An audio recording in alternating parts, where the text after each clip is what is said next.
हाँ यहाँ पड़े हैं कैबिन में।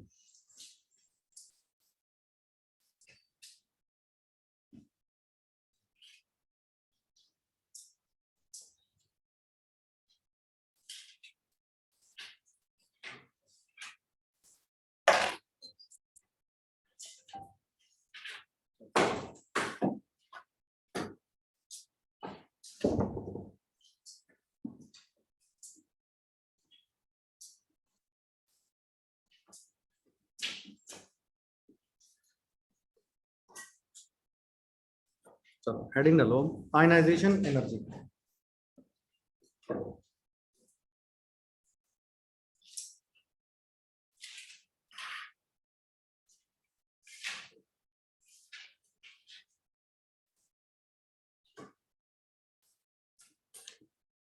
क्या डालेंगे? Ionization energy. देखो आयनाइजेशन एनर्जी क्या चीज होती है कि कितनी मिनिमम एनर्जी चाहिए ताकि इलेक्ट्रॉन को ग्राउंड स्टेट से कहां पे भेज दें, N is equal to infinite, मतलब बाहर निकालना तो मतलब कहां भेज दो, इनफाइनाइट पे। तो जितनी एनर्जी लगेगी उसको क्या बोलेंगे हम? Ionization energy. तो लिखो आयनाइजेशन एनर्जी क्या होती है? Minimum energy required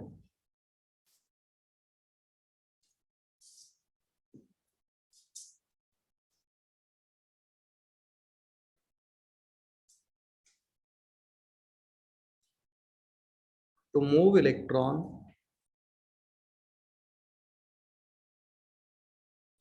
from ground state to n is equal to infinite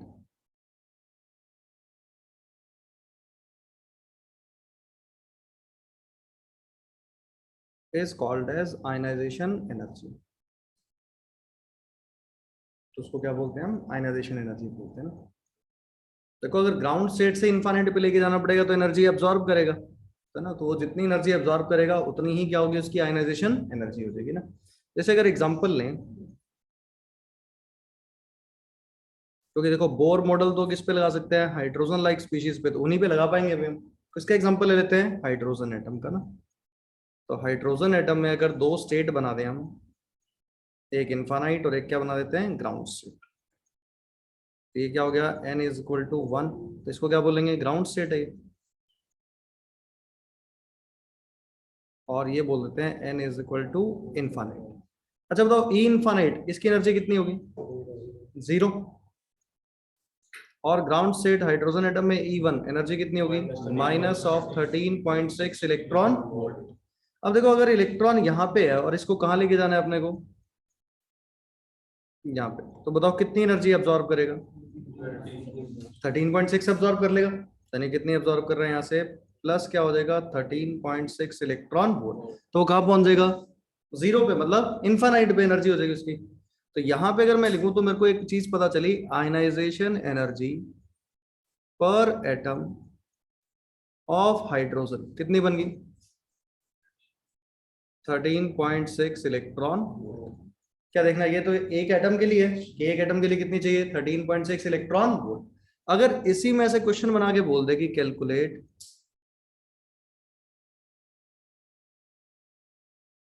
ionization energy of hydrogen atom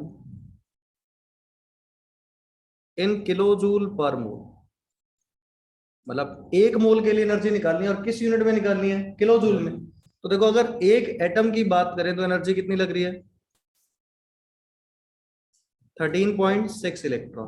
तो ये तो एक एटम के लिए है। अगर मेरे को एक मोल एटम के लिए निकालना हो तो कितना होगा? मल्टीप्लाइड बाय एवोगैड्रोस नंबर, मतलब मल्टीप्लाइड बाय 6.022 इंटू 10⁻23। अच्छा ये किस यूनिट में आया होगा? इलेक्ट्रॉन वोल्ट में। अगर इलेक्ट्रॉन वोल्ट को जूल में करना हो तो 1.6 इंटू 10⁻19, ये जूल में कन्वर्ट हो गया। जूल को अगर किलो जूल में करना हो तो डिवाइडेड बाय 1000। सही है क्या? तो एक बार ये सॉल्व करके बताओ ना, पावर सॉल्व करो पहले। तो 10 की पावर कितना बचा होगा?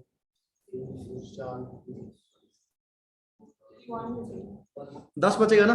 तो अब इसको मल्टीप्लाई करके बताना, अप्रोक्सीमेट 13.6 इंटू 6 इंटू 1.6 इंटू 16 कर देना।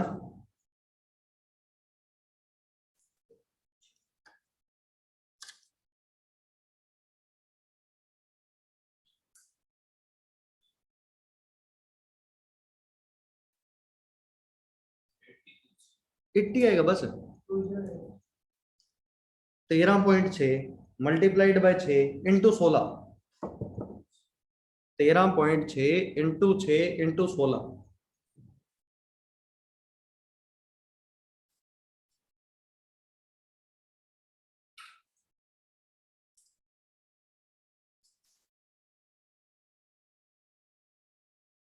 सॉरी 1161.6।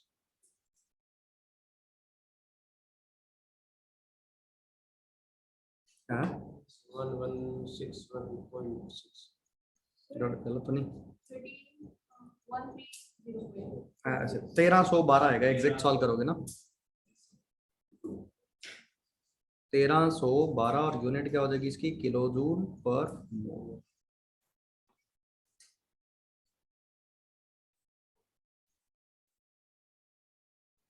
इसका क्या आएगा, ठीक है। वैसे अब एग्जैक्ट सॉल्व करोगे ना तो ये 1312 आता नहीं है, एक्सपेरिमेंटल डाटा अपन लिख दिया 1312 ना। अभी इसको सॉल्व करोगे तो 1310 के आसपास आएगा अगर एग्जैक्ट कैलकुलेटर से करें ना। एग्जैक्ट ये 6.022 नहीं लिया ना, 6 लिया अपन ने।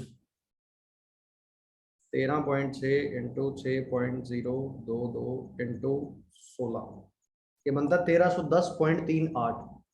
पर एक्सपेरिमेंटल डाटा कितना, 1312। तो ये प्रूव करता है कि जो बोर वाली थ्योरी है वो हाइड्रोजन के लिए तो सही सी लग रही है ना, क्योंकि एक्सपेरिमेंटल डाटा को ये वाली थ्योरेटिकल पार्ट क्या कर रहा है, प्रूव कर रहा है।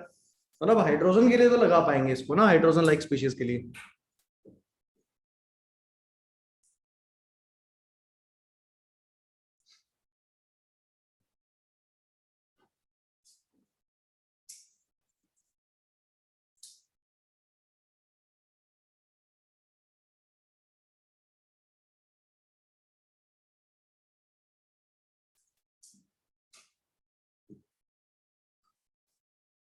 जिसने लिख लिया ना वो मेरे को बताओ, ionization energy of helium plus ion.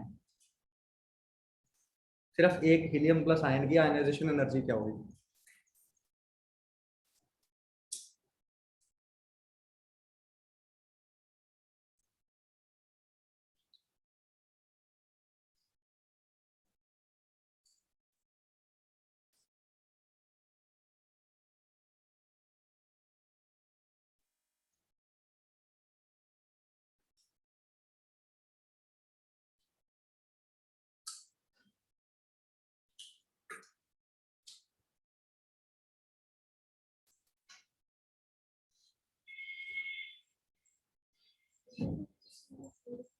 हाँ कितना होता है, सॉल्व करो। 54.4। तुम सॉल्व नहीं करा, आयनाइजेशन एनर्जी निकालनी जैसे हाइड्रोजन की निकाली, वैसे किसकी निकालनी है आप, हीलियम प्लस की। ये नोट कर ली सभी ने पूरा, नोट करो एक बार। हीलियम प्लस की एनर्जी निकाल first, E1 n equal to 1 की। क्यों तो अब आने को कहा किसने कहा?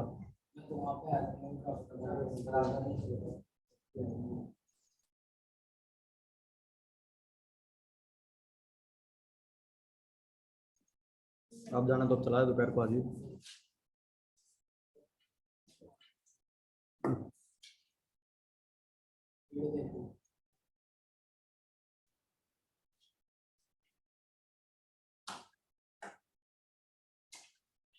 बता दे भाई। सर आप ही तो बोल रहे थे जो नोट कर रहे हो जो नोट कर रहे हो ना करो। हाँ तो अब तो कर ली तूने, अब बता हीलियम प्लस आयन की आयनाइजेशन। तो वो तो ग्राउंड स्टेट की एनर्जी हुई, इनफाइनाइट पे लेके जाना तो कितनी एनर्जी एब्जॉर्ब करेगा, 54.4। तो आंसर हो गया।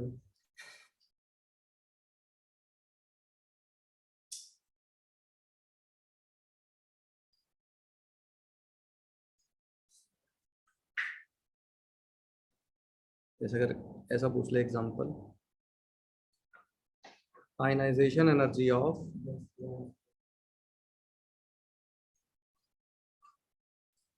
हीलियम प्लस आयन, तो हमें क्या करना पड़ेगा, हीलियम के ग्राउंड स्टेट की एनर्जी निकालनी पड़ेगी।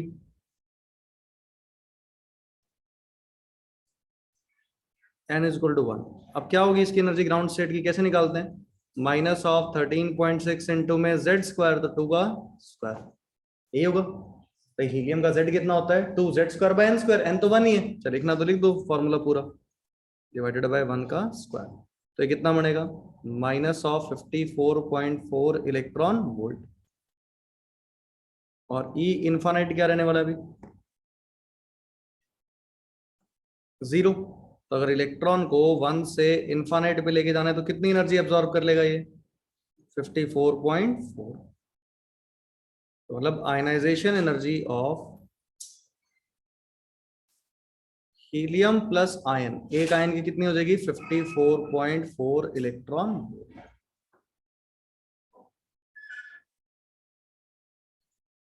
सही है। ध्यान रखो।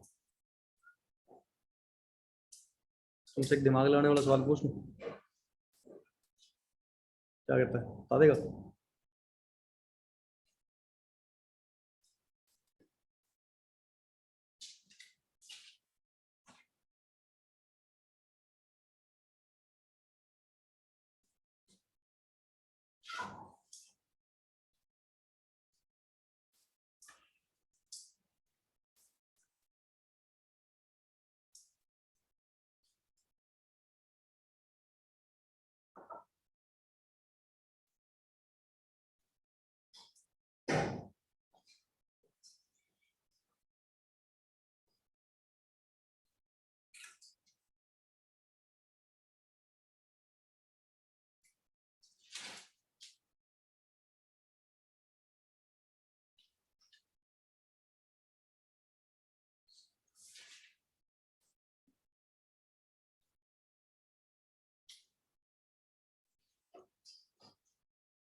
A light of wavelength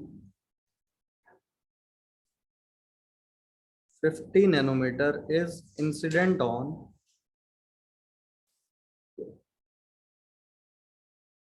hydrogen atom. Calculate kinetic energy of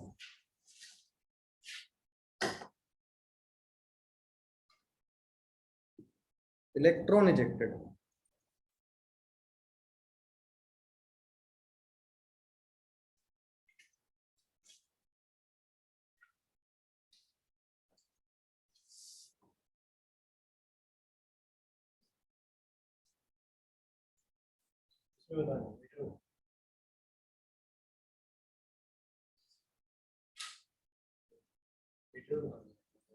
kinetic energy electron volt में।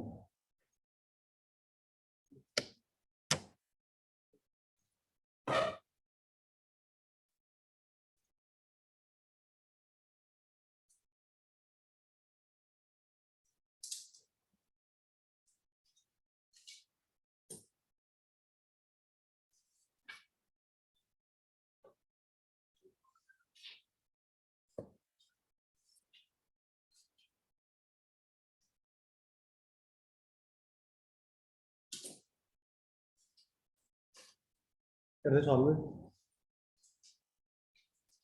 सोचो। अब पहले तो वेवलेंथ लाइट भेजी है, लाइट के कुछ ना कुछ एनर्जी होगी, एनर्जी निकाल सकते हो तुम लाइट की। अगर वेवलेंथ गिवन हो तो एनर्जी ऑफ फोटोन निकाला जा सकता है।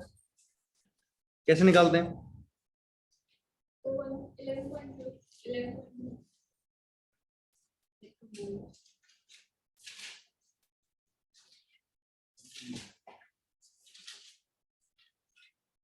कैसे निकालोगे बताओ। अच्छा एनर्जी अगर इलेक्ट्रॉन वोल्ट में निकालनी हो तो एक सीधा E equal to H C by lambda भी यूज कर सकते हैं, वहां से किस में आता जूल में। तो हम क्या निकाल रहे हैं इसको, एक ये फॉर्मूला भी होता है 1240 डिवाइडेड बाय लैम्डा।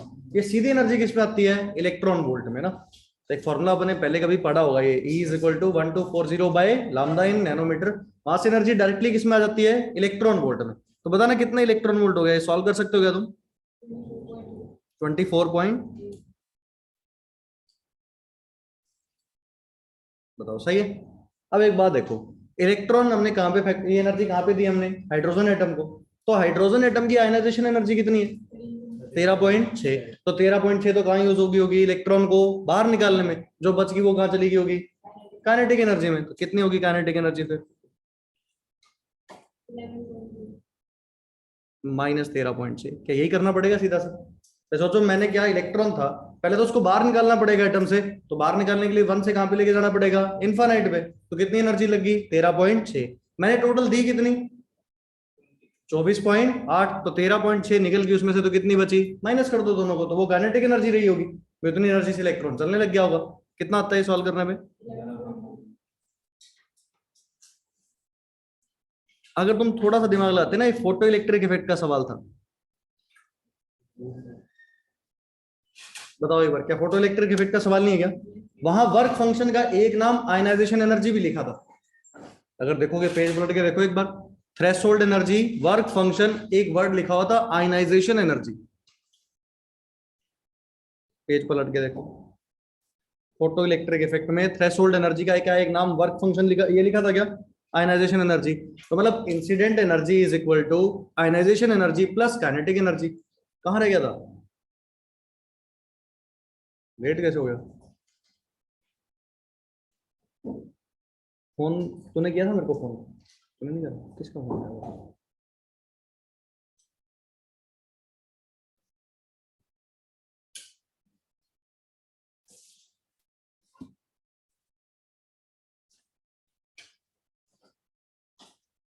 ठीक है, तो ये वैसे सिंपल सा सवाल था, ये किससे कर सकते थे, फोटो इलेक्ट्रिक। पर ये तो आयनाइजेशन एनर्जी अभी ताजा ताजा पड़ा था, तो मैंने कहा रिलेट कर लेते हैं।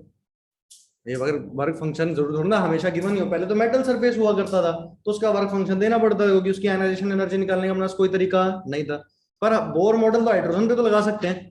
तो एक ध्यान रखना, हाइड्रोजन पे, हीलियम प्लस आयन पे, लिथियम +2 पे, अगर कभी भी वर्क फंक्शन निकालना पड़े तो मतलब वो क्या चीज है, आयनाइजेशन एनर्जी। अगर फोटो इलेक्ट्रिक का सवाल आ जाए तो क्लियर है बात है? ठीक है, चले आगे। ये नोट कर लिए सभी ने क्या? लिख लो पूरा एक बार, क्वेश्चन सॉल्यूशन लिख लिया।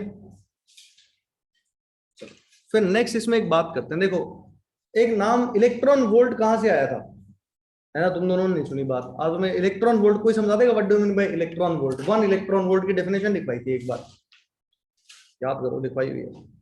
कोई तो बताएगा तुम में से। एक इलेक्ट्रॉन में कितनी पावर है, 1 इलेक्ट्रॉन वोल्ट।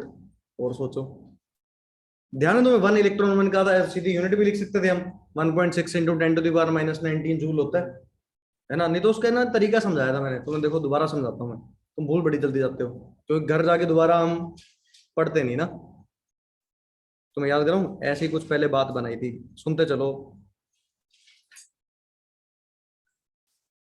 अगर मैं यहाँ पे V वोल्ट की बैटरी लगा दूं, कितने वोल्ट की बैटरी लगा दूं, V वोल्ट की, ठीक है? तो एक नेगेटिव टर्मिनल, एक पॉजिटिव टर्मिनल, यहाँ पे मैं कोई चार्ज पार्टिकल Q छोड़ दूं, यहाँ पे कोई चार्ज पार्टिकल क्या छोड़ दें, Q।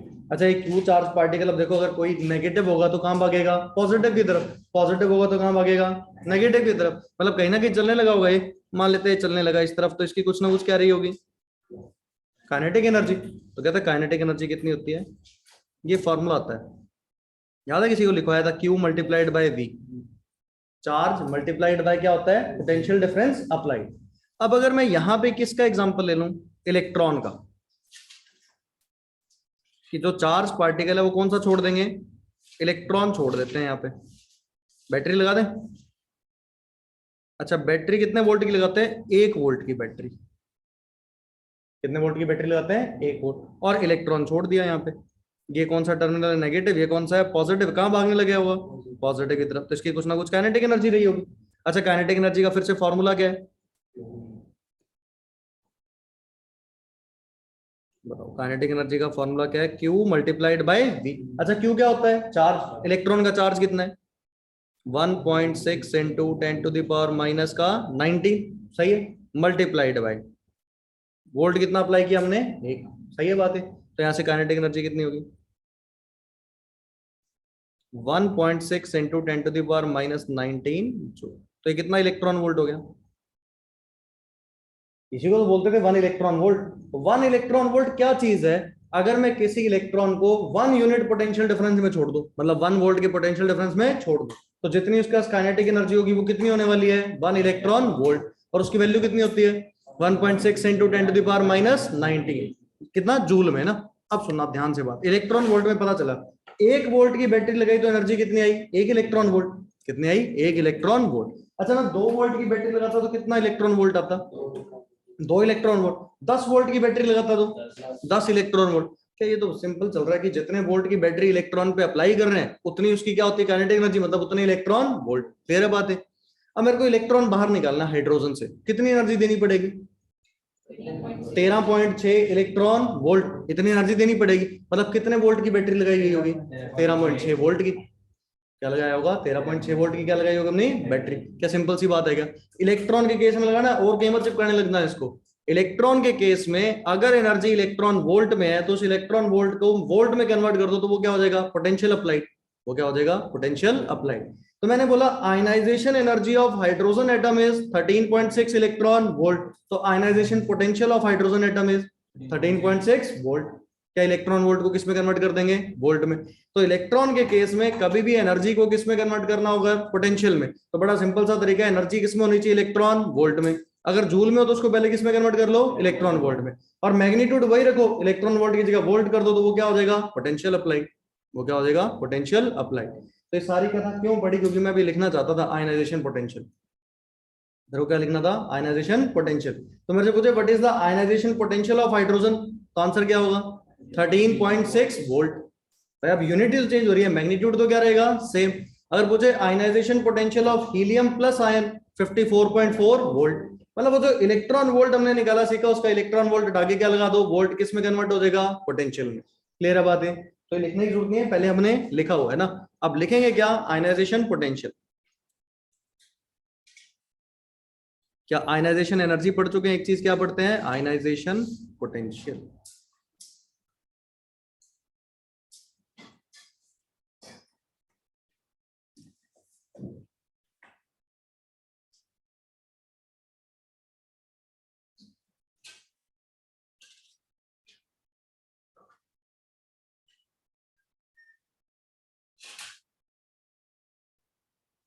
देखो वैसे डेफिनेशन लिखवा देता हूँ, कोई डेफिनेशन की जरूरत नहीं है इसमें ना। आयनाइजेशन एनर्जी निकालनी आ गई तो पोटेंशियल तो लिख ही देंगे, सीधा वही करना है काम। पर फिर भी डेफिनेशन देखने में सुंदर लगेगी अगर पढ़ रखी होगी तुमने तो। ठीक है, लिख लो एक बार डेफिनेशन। तो भी लिख ले डेफिनेशन, लिख low potential difference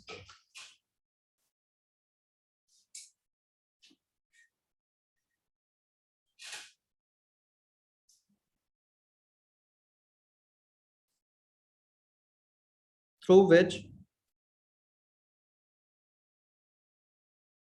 a free electron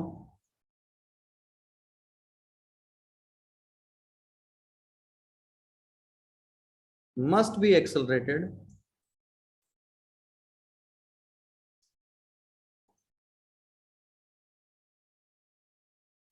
such that its kinetic energy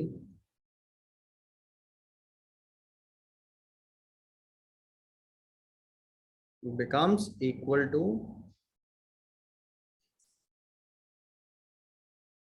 ionization energy is called as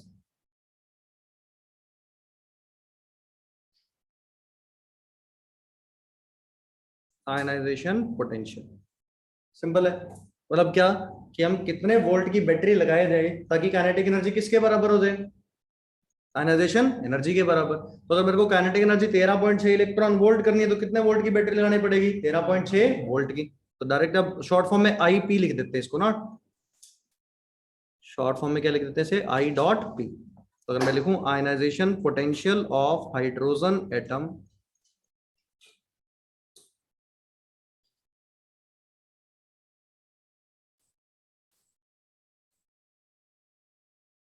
तब ज्यादा दिमाग लेना, जो तुम्हारे पास क्या होगा आयनाइजेशन एनर्जी उसी को पोटेंशियल में कन्वर्ट करना है। हटा दो यूनिट, इलेक्ट्रॉन वोल्ट की जगह क्या कर दो? उसको वोल्ट में कर दो ना।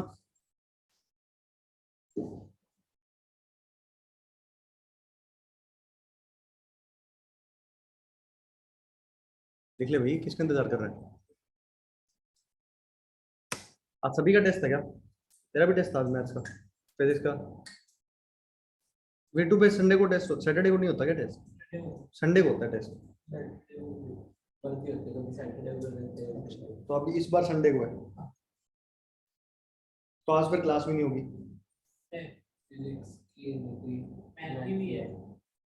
फिजिक्स नहीं थी क्लास? इसका तो बैक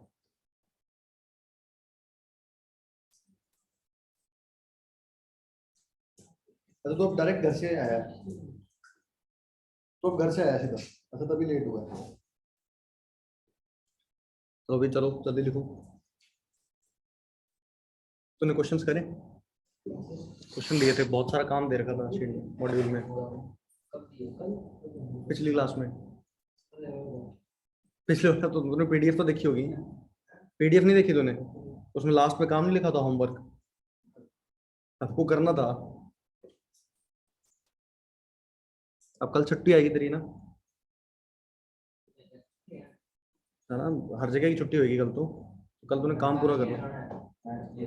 स्पेक्ट्रम पढ़ लिया तूने? लाइन स्पेक्ट्रम वीडियो देख ली बॉडी? हाँ, जिसने लिख लिया वो अगली हेडिंग डालो, एक्साइटेशन एनर्जी। अभी छोटे छोटे टर्म है, इस पे सीधे सीधे से सवाल पूछता है, और कुछ नहीं है, एनर्जीज याद होनी चाहिए अपने को। हाइड्रोजन की पहली एनर्जी कितनी है? -13.6, दूसरी -3.4, तीसरी -1.51, चौथी -0.85। ठीक है, एक दिन ना उसके जस्ट बाद मैंने डिफरेंस भी लिखवाए थे, याद है? E2 -E1, E3 -E2, वो वैसे याद रहते नहीं, पर हम माइनस तो वैसे भी कर पाएंगे, माइनस करने में तो दिक्कत नहीं होती होगी, है ना? वो रटे नहीं जाते, वो वहां तो सिर्फ एक लिख लिया कि हमने बढ़ रहा है या घट रहा है, सिर्फ इसके लिए ना। वो याद रह जाए तो बहुत बढ़िया बात, निकालने कुछ नहीं पड़ेगा, और आसान हो जाएंगी चीजें। लिख लिया सभी ने? फिर लिखो excitation energy.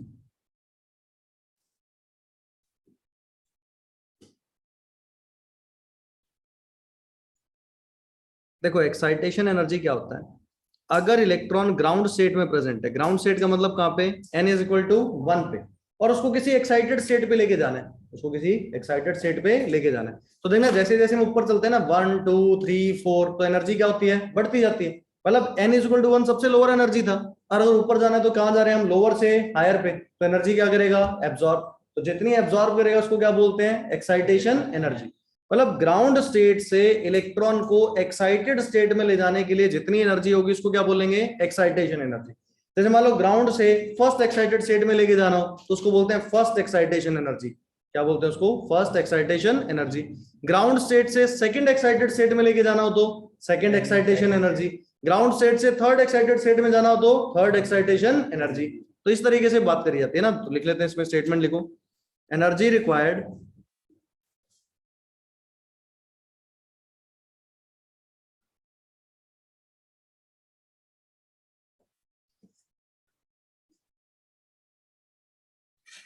to move electron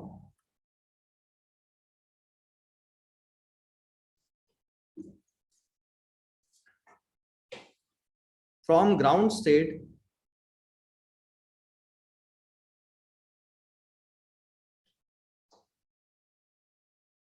to any excited state is called as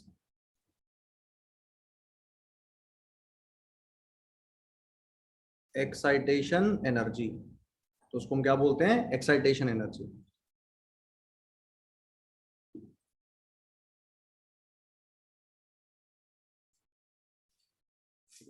जैसे हाइड्रोजन एटम की बात कर लें, क्या क्या बना दें हाइड्रोजन एटम में? काम करते हैं, 3 शेल बना देते हैं, n = 1, n = 2, और एक बना देते हैं n = 3। 3 तक ही बहुत है ये एग्जांपल ना। 1 है, 2 और 3। 1 की एनर्जी कितनी है? -13.6 इलेक्ट्रॉन वोल्ट। अच्छा, E2 -3.4 electron volt. E3 -1.51 electron volt. सही है कहानी? अच्छा अब देखो, अगर मेरे को इलेक्ट्रॉन यहाँ प्रेजेंट है मेरे पास ना, कौन सी जगह पे? n = 1 पे।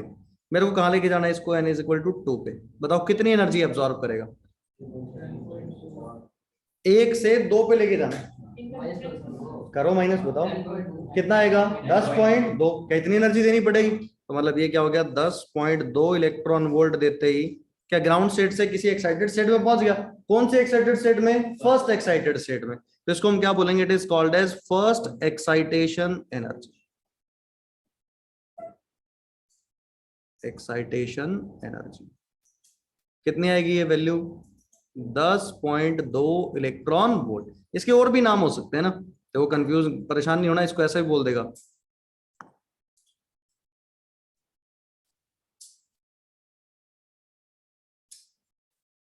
एनर्जी क्या लिख रहा हूं,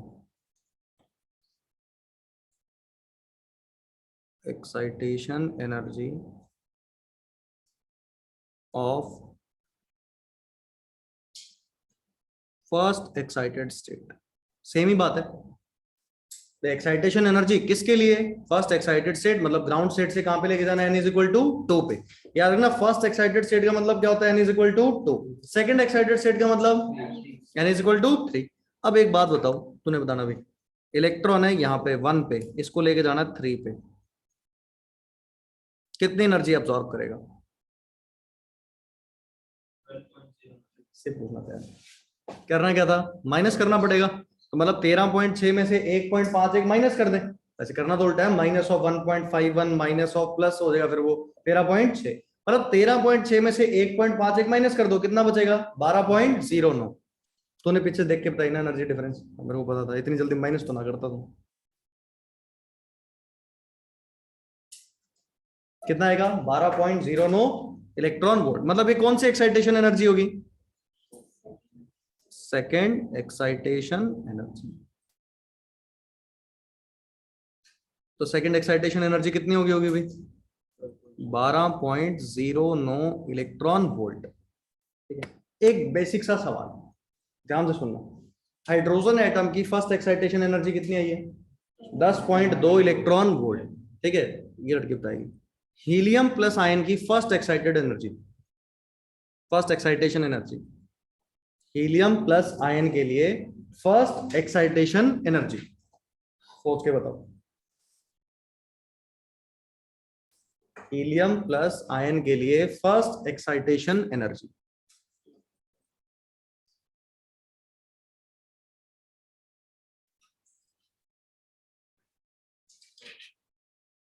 बता भाई क्या करना चाहते हो तुम, 40.8 और सोचो, सभी सोचो 40.8 कैसे किया है ना। अब एक बात देखना, तुम्हें निकालनी नहीं है एनर्जी। अब एक बात देखो, अगर तुम्हें हाइड्रोजन में एनर्जी का डिफरेंस पता चल गया, सुनना ध्यान से, इन दोनों में हाइड्रोजन में एनर्जी का डिफरेंस कितना है 10.2। अगर किसी और आयन के लिए निकालना होता तो यहाँ पे z स्क्वायर तो मल्टीप्लाई होता, ये कितना होता -13.6 इंटू z स्क्वायर, ये -3.4 इंटू z स्क्वायर, क्या डिफरेंस 10.2 इंटू में z स्क्वायर हो जाता। सोच के देखो, दोनों को माइनस करके देखो, z स्क्वायर कॉमन निकल जाता, तो क्या बचता 10.2, क्या बनता 10.2 इंटू में z स्क्वायर। तो क्या फर्स्ट एक्साइटेशन इसकी अगर 10.2 है तो उसकी क्या होती है 10.2 इंटू z स्क्वायर, z की वैल्यू कितनी, तो 2 4 से मल्टीप्लाई करना था, तो 10.2 को 4 से मल्टीप्लाई करो कितना आंसर आ जाएगा 40 क्या डायरेक्ट कर सकते थे क्या। ये हमेशा एनर्जी में कहानी याद कर लो, अगर हाइड्रोजन का खेल पता है तो किसी और चीज के लिए निकालना पड़ेगा, तो मल्टीप्लाई क्या होगा z स्क्वायर, क्योंकि एनर्जी के फॉर्मूले में ऊपर क्या होता है 13.6 into z square by n square. n वाले तो सारे टर्म हम सॉल्व करके लिख ही चुके हैं, बचा गया सिर्फ z, बचा गया था सिर्फ z। तो हीलियम के लिए z की वैल्यू कितनी 2, 4 से मल्टीप्लाई कर देते है ना, वो सिर्फ पेपर में टाइम बचाने देगा, नहीं तो तुम कैसे करते, तुम E1 निकालते पहले -13.6 z square by n square करके हीलियम का निकालते, फिर हीलियम का E2 निकालते, फिर दोनों को माइनस करते, आंसर तो सेम ही आना है। फिर दोनों में हमने किया क्या, इस नंबर में z स्क्वायर ही तो मल्टीप्लाई करा था, तो डिफरेंस में भी किससे मल्टीप्लाई कर दो z स्क्वायर से। ठीक है, मैं तुम्हें लिख के बताता हूँ, वैसे तुम सोच पाते है ना। अगर मेरे E1 की बात करता किसी और एटम के लिए, तो अपन लिखा हुआ ऐसा इंटू क्या होता है z स्क्वायर, सही है। E2 माइनस E1 अगर करोगे तो देखो क्या लिखते तुम -3.4 z स्क्वायर, और ये हो जाता +13.6 z square, z square common ले लो, 13.6 -3.4 कितना बचा 10.2, क्या वही आंसर आना था। ठीक है, तो ध्यान रखिए की बातें ऐसी, हाइड्रोजन के अलावा किसी और, वो ना पेपर में ध्यान नहीं रहता, पेपर में वो हीलियम प्लस भी नहीं नजर आएगा तुम्हें, सिर्फ ऐसा नजर आएगा फर्स्ट एक्साइटेशन एनर्जी, और ए ऑप्शन होगा 10.2। पेपर में पूरा क्वेश्चन थोड़ा ना पढ़ते हैं, हमारी जल्दबाजी बहुत होती है ना, तो ऐसा वर्ड दिखेगा फर्स्ट एक्साइटेशन एनर्जी, अच्छा कॉपी में लिखा था 10.2 लगा दो, ए ऑप्शन मिलेगा। पर वो तुमने देखा वो किसके लिए है, हाइड्रोजन के लिए। पूछ किसके लिए है, हीलियम प्लस के लिए ना। तो ये ध्यान रखना, हाइड्रोजन के अलावा किसी और का पूछा, हाइड्रोजन वाले डाटा रटे होते हैं हमने को, तो किसी और के लिए पूछेगा तो सिर्फ मल्टीप्लाई क्या करते चलना है, जेड स्क्वायर से।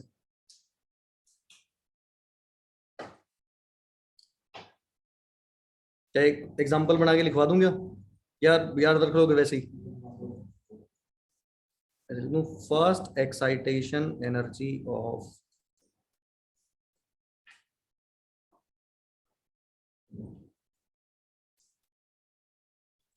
हीलियम प्लस आयन कितना हो जाएगा, 10.2 मल्टीप्लाइड बाय 2 का स्क्वायर,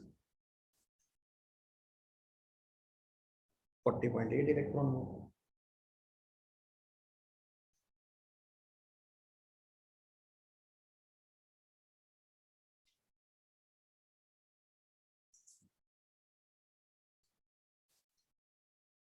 अब एक टर्म लिखवाऊंगा, अगर बोल रहे हाइड्रोजन एटम का फर्स्ट एक्साइटेशन पोटेंशियल, तो बता first excitation potential of hydrogen atom. Excitation potential 10.2 volt, जो इलेक्ट्रॉन वोल्ट उसको किसमें कन्वर्ट कर दो, वोल्ट में। तो एक बार लिख लिया, अब दोबारा दोबारा लिखने की क्या जरूरत है, कि जब भी एनर्जी को और किस में कन्वर्ट करना हो, पोटेंशियल में, इलेक्ट्रॉन वोल्ट हटा के क्या कर दो, वोल्ट कर दो।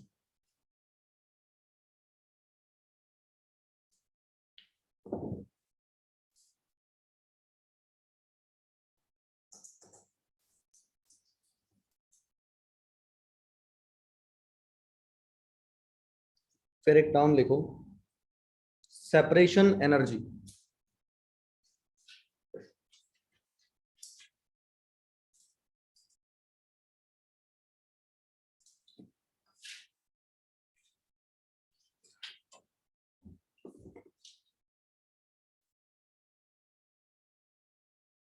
Separation energy. अच्छा, आयनाइजेशन एनर्जी में इलेक्ट्रॉन कहां से कहां लेके जा रहे थे, ग्राउंड स्टेट से इन्फानेट पे। सेपरेशन एनर्जी क्या होगा, किसी और एक्साइटेड स्टेट से ना, मतलब ग्राउंड स्टेट नहीं होना चाहिए, 2 3 4 5, वहां से कहां लेके जाना है, अगर इन्फानेट पे, तो जितनी एनर्जी देनी पड़ेगी उसको क्या बोल देंगे, सेपरेशन एनर्जी।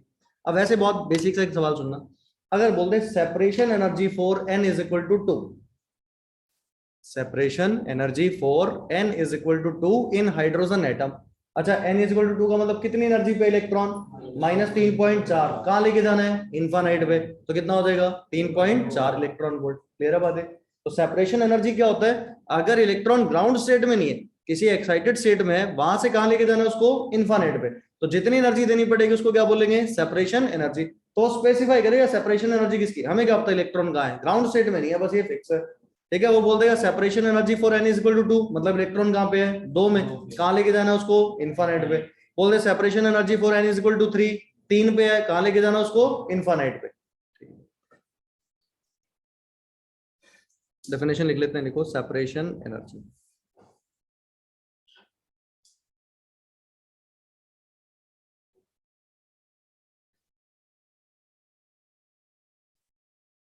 तो minimum energy required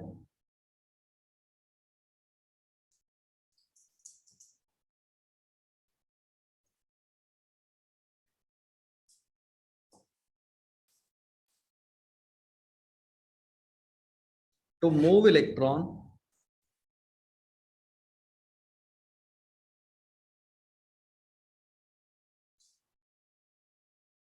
from any state, है ना, ग्राउंड स्टेट हो गया तो नाम क्या हो जाएगा, ionization energy.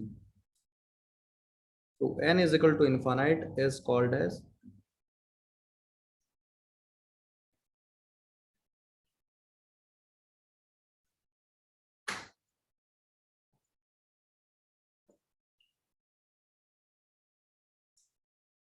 Separation energy of that state, कि उस स्टेट की क्या बता रहा होगा वो, सेपरेशन एनर्जी। एग्जांपल लिखना चाहोगे क्या,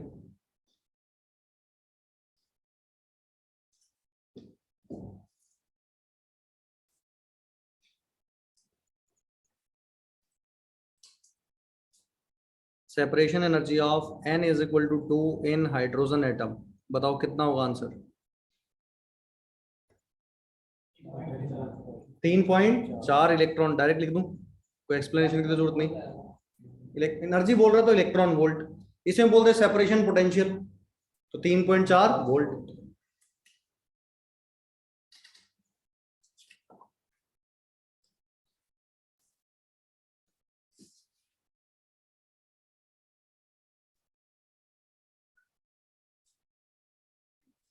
तो हमने बोर की बहुत सारी बातें पढ़ ली है ना, और एक सबसे स्टार्टिंग में बात करी थी बोर वैलिड सिर्फ किसके लिए है, एक इलेक्ट्रॉन के लिए, मतलब हाइड्रोजन लाइक स्पीशीज के लिए ना। भाई और भी फेलियर्स हैं इसके कि क्या क्या परेशानी है, तभी तो अगला मॉडल पढ़ेंगे, अब इसको फेल करते हैं, ठीक है। पर ये ध्यान रखना ऐसा नहीं कि फेल हो गया तो पढ़ाई क्यों, नंबर कितने मिलेंगे, 4 सॉल्व करने पे ना, चाहे गलत ही क्यों ना था। क्वेश्चन आने के चांसेस सबसे ज्यादा अगर कितनी अच्छी बात है, केमिस्ट्री में नहीं आया तो फिजिक्स में आ जाएगा, क्वेश्चन एक पक्का आएगा बोर मॉडल से ना, चाहे कहीं आ जाए। और जब फिजिक्स में पढ़ोगे ना तो वो साल 12वीं खत्म हो रही होगी उस टाइम पे ना, तो वो ज्यादा डिटेल में पढ़ोगे नहीं, बहुत थोड़ा थोड़ा पढ़ोगे, फिर अपनी कॉपी काम आएगी। हेडिंग डालो,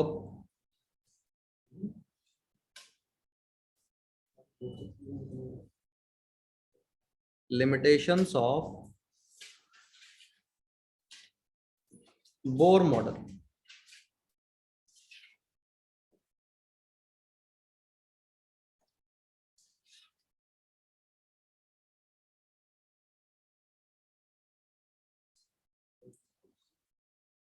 देखो बोर मॉडल किसके लिए एप्लीकेबल था, सिर्फ सिंगल इलेक्ट्रॉन सिस्टम के लिए, जिसमें कितने इलेक्ट्रॉन थे, एक, जैसे हाइड्रोजन हो गया।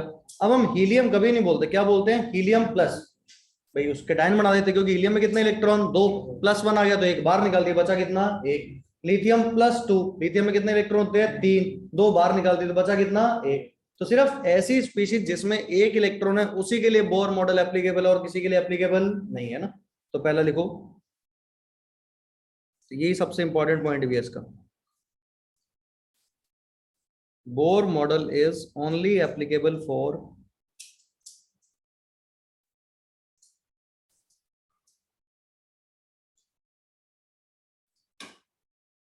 Single electron species.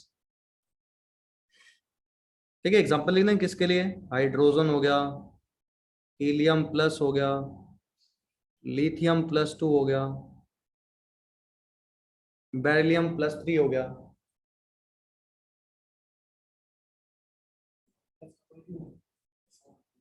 इससे अगला से ऐसा चलता जाए, 50 प्लस लिख दियो, जिसका एटॉमिक नंबर 51 हो गया, 50 निकाल दी, इलेक्ट्रॉन एक बच गया, तो एग्जिस्ट भी तो करनी चाहिए ना।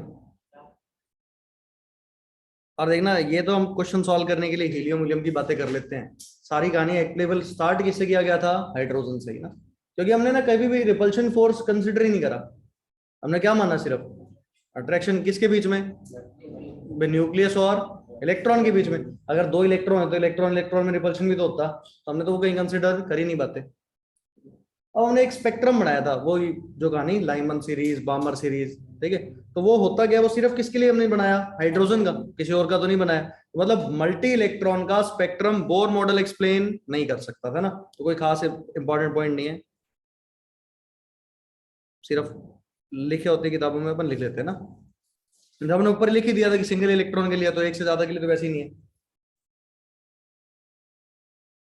Was unable to explain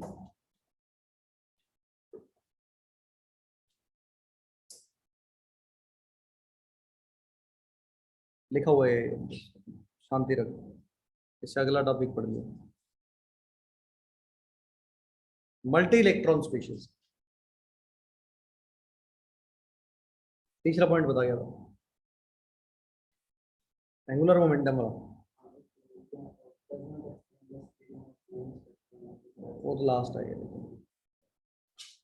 अब देखना, बोर ने एंगुलर मोमेंटम के बारे में कुछ बोला था क्या, उसने बोला एंगुलर मोमेंटम इज क्वांटाइज, उसने कहा, हमने मान लिया, हमने कोई रीजन तो नहीं पूछा क्यों, भाई वो तो समझ आता था कि अंदर वाला फोर्स बाहर वाला फोर्स बराबर होना चाहिए, तभी वो उस पाथ में घूमता रहेगा, पर एंगुलर मोमेंटम का कोई एक्सप्लेनेशन इसके अंदर नहीं था ना, तो वो कहां से आया, वो कोई एक्सप्लेनेशन उसमें नहीं था। तो तीसरी लिमिटेशन क्या थी,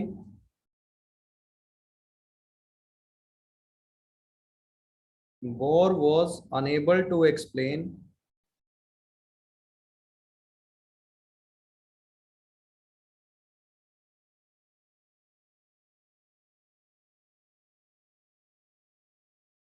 why angular momentum of electron is quantized।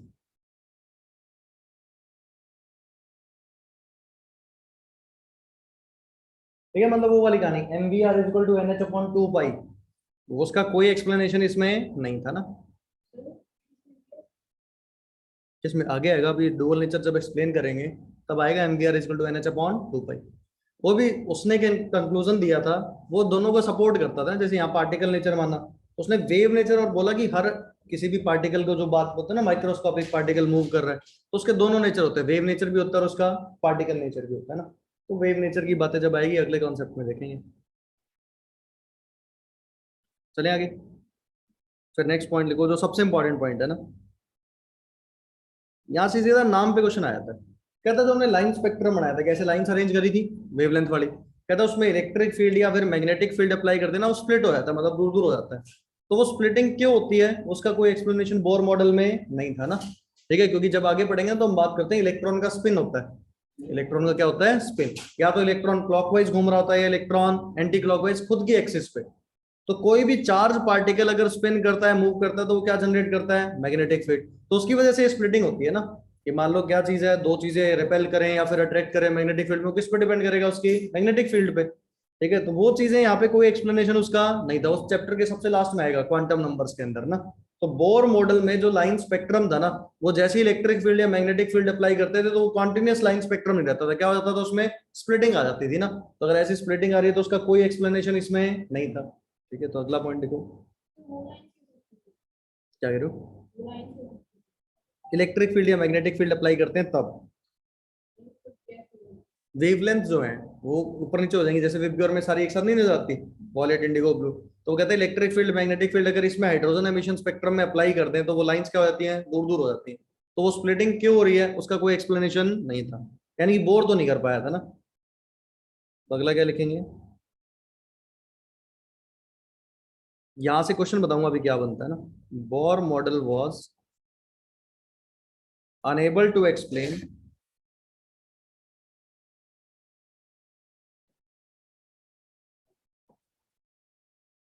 splitting of line spectrum of hydrogen atom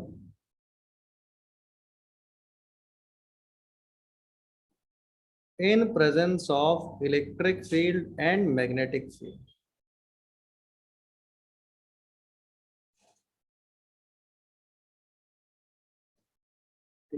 तो यहाँ क्वेश्चन पता है क्या पूछा जाता है? दो नाम आते हैं, फिनोमेना होते हैं ना, कि splitting of line spectrum in electric field का नाम होता है भाई, फिनोमेना का कुछ नाम दे दिया गया उसको।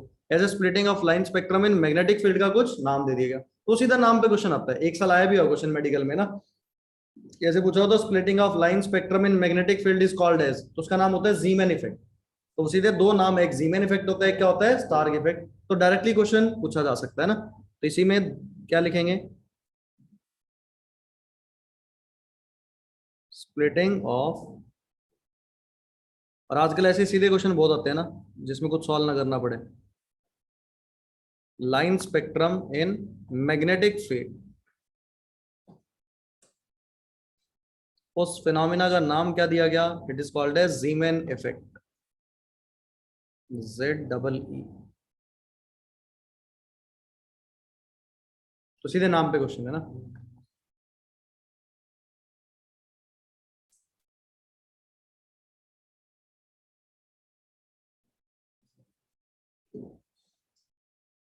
Splitting of line spectrum in electric field, इसको बोलते हैं स्टार्क इफेक्ट।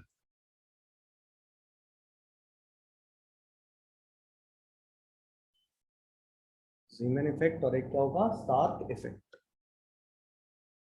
तो ये सीधे बस यही क्वेश्चन पूछता है नाम पे ना, जीमैन इफेक्ट या फिर स्टार्क इफेक्ट।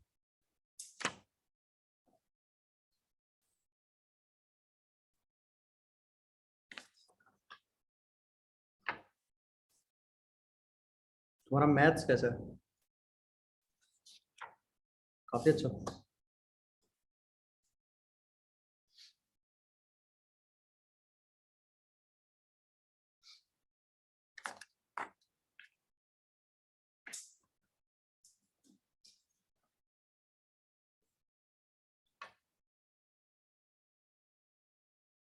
देख ले सभी ने, एक छोटा सा टर्म लिखो, bond energy.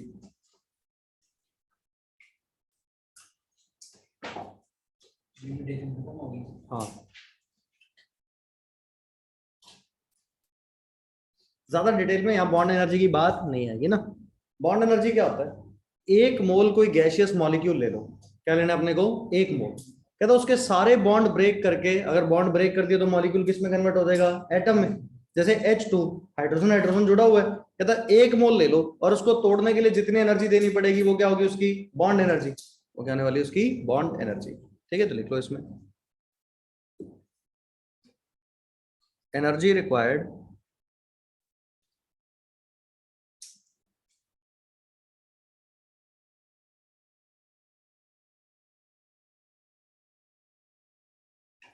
to break 1 mole of same type of bonds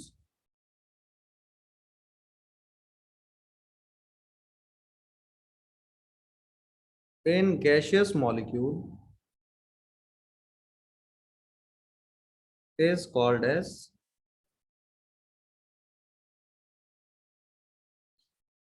bond energy.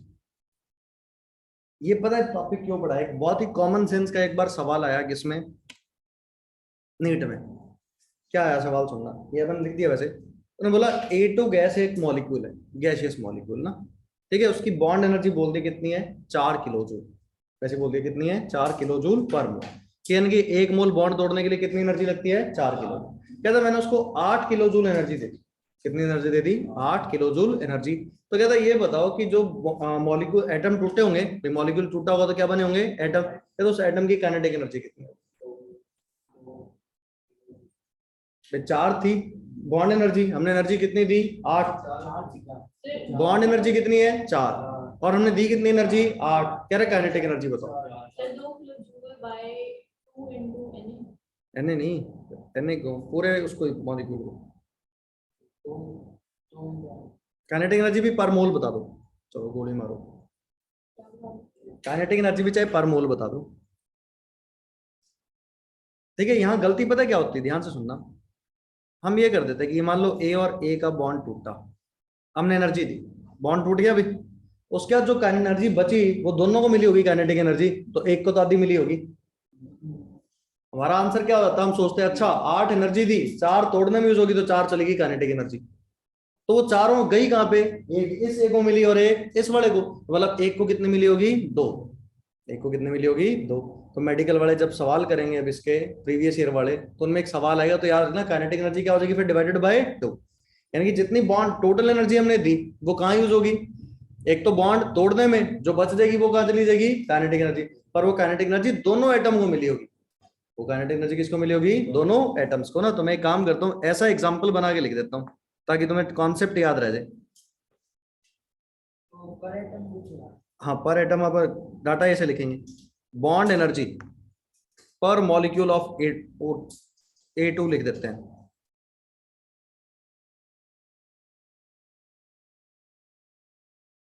पर मॉलिक्यूल ऑफ A2 मान लो कितनी, मान लें 4 किलो जूल। कितनी थी हमने, 4 किलो जूल। ठीक है, और एनर्जी प्रोवाइडेड कितनी होगी, 8 किलो जूल। तो अगर कभी पूछ ले काइनेटिक एनर्जी पर एटम ऑफ ए, तो वो आंसर कितना आएगा, 2 किलो जूल, है ना। तो 8 - 7 डिवाइडेड बाय क्या हो जाएगा, 2, क्योंकि दोनों को मिला होगा, A2 का मॉलिक्यूल था।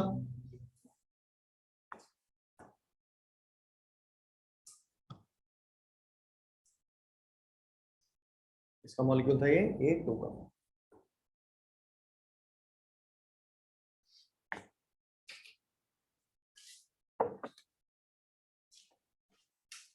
कोई ऐसी रिएक्शन बता सकते हो जो सनलाइट की प्रेजेंस में होती हो,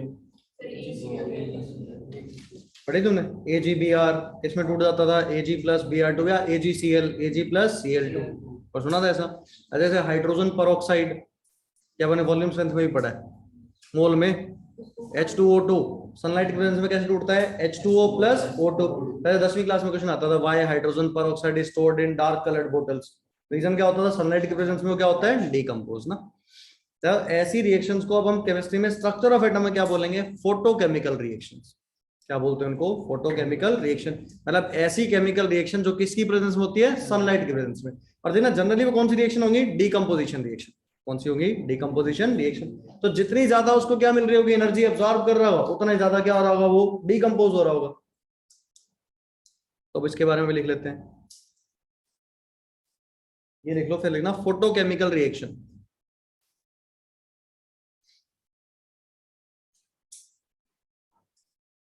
अब ये ऐसे टॉपिक हैं जो कहीं लिखे मिलते नहीं ना, वो डायरेक्टली कॉमन सेंस वाले से सवाल होते हैं और बन जाते हैं पेपर में ना। हेडिंग डालते हैं फोटोकेमिकल रिएक्शन। बस इसमें एक चीज लिखेंगे, उसके लिए पढ़ रहे हैं ना। फोटोकेमिकल रिएक्शन कौन सी होंगी? जो किसकी प्रेजेंस में हो रही होंगी? सनलाइट की प्रेजेंस में ना। तो लिखो reactions taking place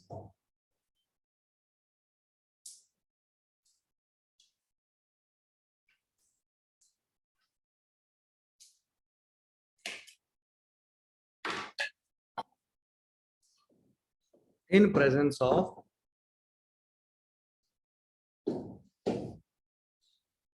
sunlight is called as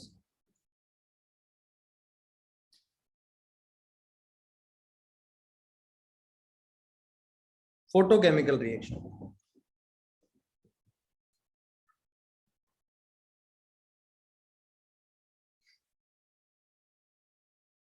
ठीक है, तो एनर्जी हम किस फॉर्म में देते होंगे? फोटोन की फॉर्म में। भाई लाइट की, लाइट क्या है? Form of wave. वेव में क्या है? फोटोन है। तो वो एनर्जी उसी फॉर्म में क्या कर रहा है? फोटोन्स की फॉर्म में क्या करता है? एब्जॉर्ब करता है ना। तो यहाँ पे जितने ज्यादा फोटोन एब्जॉर्ब करेगा, क्या रिएक्शन क्या होगी? उतनी क्या होती रहेगी? ज्यादा। ठीक है, तो एक परसेंटेज यील्ड नाम की चीज है, या एफिशिएंसी की बात कर लें, सोच के देखना। अगर मैंने क्या किया, 1 मोल फोटोन दिए, क्या दिया? 1 मोल फोटोन। मेरे हिसाब से क्या होना चाहिए था? 1 मोल टूटना चाहिए था। क्या होना चाहिए था? 1 मोल रिएक्टेंट टूटना चाहिए था। तो कितनी परसेंटेज एफिशिएंसी हो जाती? 100%। अगर आधा मोल टूटा तो क्या होगा? 50% एफिशिएंसी। तो उसको बोलते हैं वहां पे परसेंटेज एफिशिएंसी ना बोल के हम बोलते हैं क्वांटम यील्ड। क्योंकि किससे रिलेट कर रहे हैं हम? फोटोन से। और फोटोन को क्वांटा भी बोला जाता है। तो इसलिए यहाँ पे फोटोकेमिकल रिएक्शन में जो यील्ड का नाम होता है उसको क्या बोलते हैं? It is called as quantum yield. और ये किसके लिए डिफाइंड होगी? सिर्फ फोटोकेमिकल रिएक्शंस के लिए ना। अच्छा, इसको किससे लिखते हैं? से फाई से। जैसे वर्क फंक्शन का साइन होता था ना, सेम उसी तरीके से लिखा जाता है।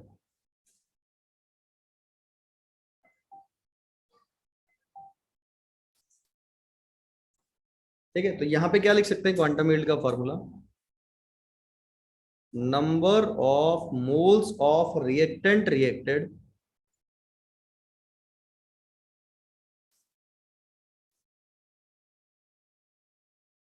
Divided by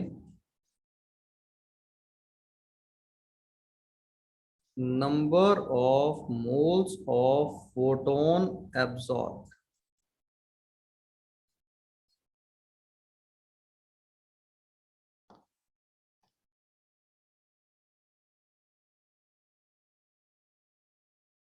number of moles of reacted divided by number of moles of photon absorbed।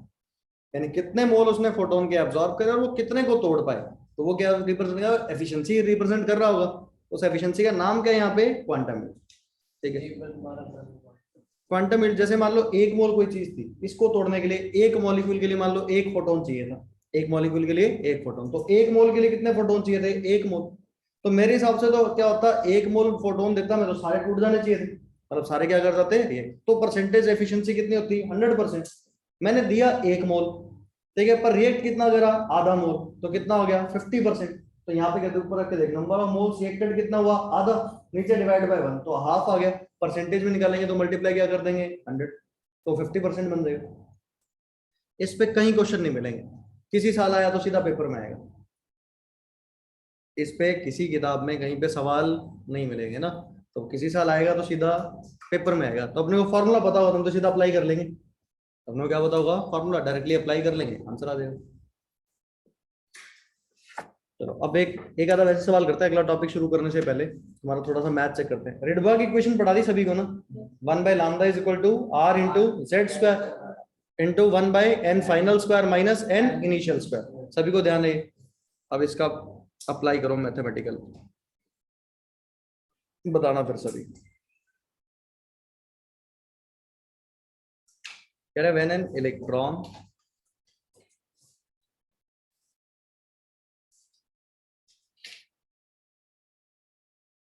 makes transition from n+1 state to nth state,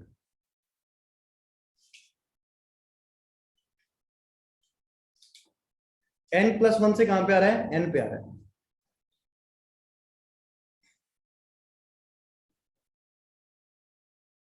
Then find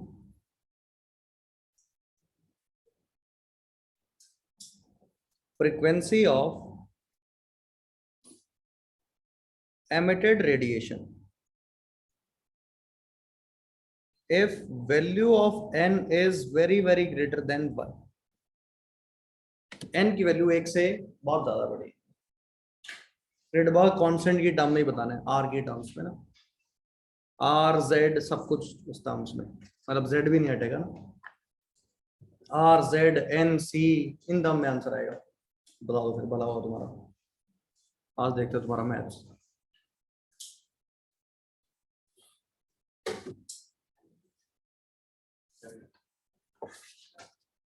देख कॉपी में Rydberg equation 1/λ is equal to r into z square 1/n final square minus 1/n initial square 1/n final square minus 1/n initial square।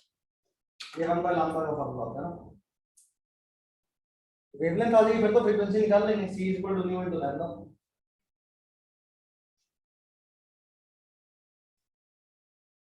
n initial क्या है इसमें, n+1, n final क्या है,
बिल्कुल तू बता क्या आ रहा है तेरा, अजीब से ही आएगा निकाल,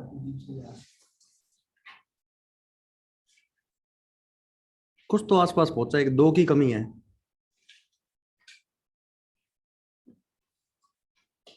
आसपास तो है तेरा आंसर, मतलब तू नेगलेक्ट करने की कोशिश तो कर पाया पर तूने करा नहीं। अगर 2n+1 को नेगलेक्ट करेगा तो 2n बनेगा। बताओ आंसर बताओ, तूने ये नेगलेक्ट अप्लाई करा है। n की वैल्यू 1 से बहुत बड़ी है तो n+1 किसके बराबर हो जाएगा, 1 के। 2n+1 भी किसके बराबर हो जाएगा? 2n के। ये सुना है कभी ऐसा assumption?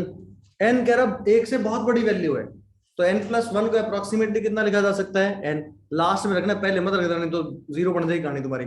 पहले स्टेप में कहीं चिपका दो। पहले थोड़ा सा सिंप्लीफाई कर लें। चलो एक काम करो, ये assumption अप्लाई करना सीखना। क्या फॉर्मूला? 1/λ = r लिख दें RH को एक बार, z²। 1 क्या होता है? n फाइनल स्क्वायर ना।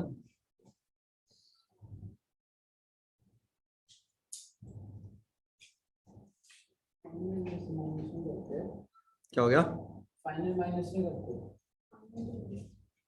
n+1 से n पे गया। हाँ, तो n+1 इनिशियल हो गया। तेरे को क्या लगा? फिर तेरा नेगेटिव नहीं आया? ऊपर क्या बनेगा? n² + 1 + 2n minus of n² divided by n² × n+1 का होल स्क्वायर। सही है, ये कैंसिल आउट हो गया। अब देखना, assumption लगाते हैं। 2n+1 is approximately equal to 2n, और n+1 is approximately equal to n। लगाया जा सकता है। तो 1/λ इज इक्वल टू क्या बनेगा?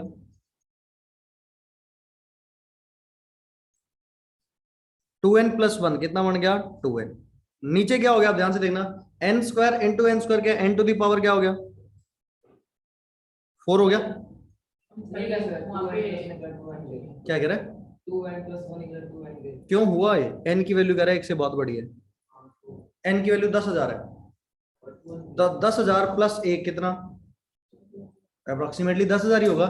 तो ऐसे 10,000 में 2 से मल्टीप्लाई करते हैं, 20,000 + 1, तो अप्रोक्सीमेटली और क्या होगा? 20,000 ही होगा। तो यानी कि 1 बहुत क्या है? छोटी चीज है। किसके टर्म्स में? n की टर्म्स में। तो 2n की टर्म्स में तो बहुत छोटा होगा।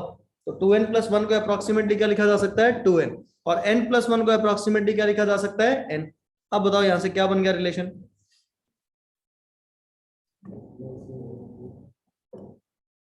आगे सॉल्व कर सकते हो क्या? क्या बन गया? 1/λ is equal to r into में z² multiplied by 2 divided by n³ हो गया क्या? अब निकालना क्या अपने को? फ्रीक्वेंसी। फ्रीक्वेंसी का फॉर्मूला क्या होता है? यही होता है क्या? c is equal to nu into lambda. तो न्यू क्या हो जाएगा? c/λ। तो c इसमें मल्टीप्लाई कर दो तो क्या बन जाएगा formula? 2 times of r into में c into z² divided by n का क्यूब। बताओ, अच्छा लग रहा है आंसर? कैसे हो सर? 2/n2। कौन सा? एक सेकंड रुक जाओ। यहां से ये वाला स्टेप पूछ रहा है, इसके बाद ये कैसे हुआ? काट दिया सिर्फ n से, ऊपर n था, नीचे क्या था? n की पावर एक, n³ बचा है ना। मेडिकल में कभी नहीं आएगा ऐसा सवाल ना, ज्यादा भारी चीज नहीं पूछता ना। ये मैथ्स वाले बच्चों के लिए देखना, फिजिक्स में भी assumptions आगे यूज करते ही हैं हम। टाइम के साथ साथ फिजिक्स में भी चीजें ऐसी आएंगी जहाँ पे कुछ यूज करना पड़ेगा। और ये फिक्स है हमेशा कि कोई चीज बहुत बड़ी नंबर बता दिया तो उसको किसी और के रिस्पेक्ट में अगर छोटी चीज है तो छोटे वाले को नेग्लेक्ट किया जा सकता है ना।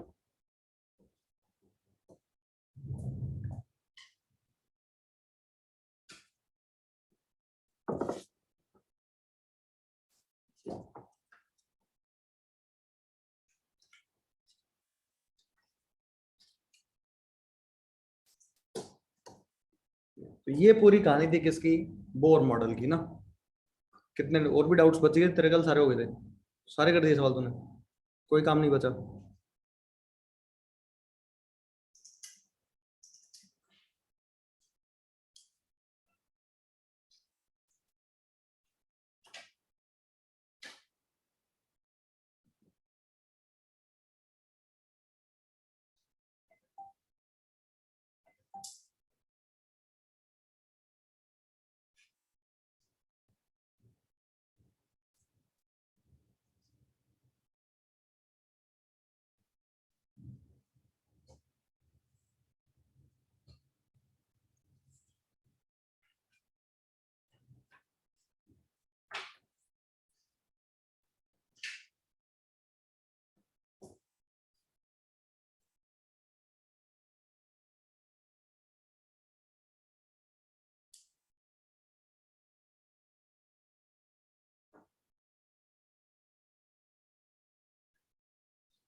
दो मॉड्यूल देना।